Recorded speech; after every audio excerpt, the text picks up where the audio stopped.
Namaskar, welcome to Dialogue with Divakars. I am Dr. Hema Divakar, the obstetrician and gynecologist from the Divakar Specialty Hospital at JP Nagar, Bengaluru.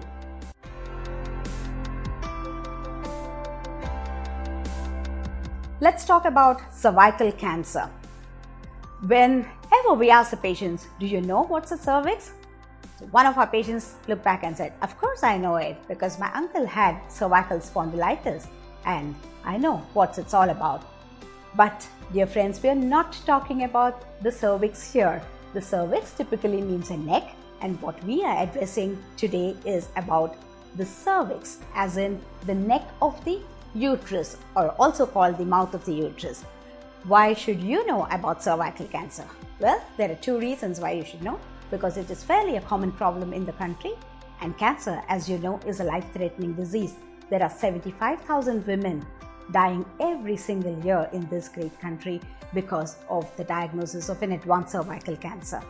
So, would it come to you? Yes, it can come to anybody. But then, the important information that we want to share is the availability of the cervical cancer vaccine or the HPV vaccine.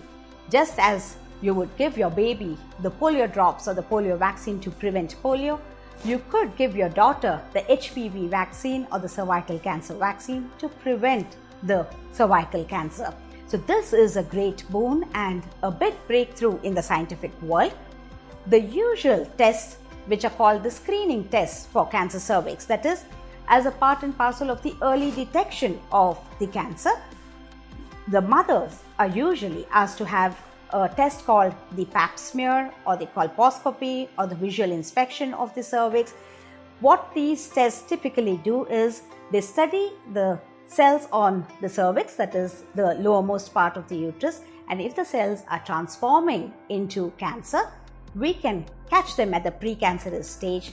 And the advantage of an early detection or diagnosis is the doctor will then advise you for a surgery which removes both the uterus, cervix and the lymph nodes in the neighborhood, and you can stay the rest of your life as well with as good a quality as any other women in the neighborhood.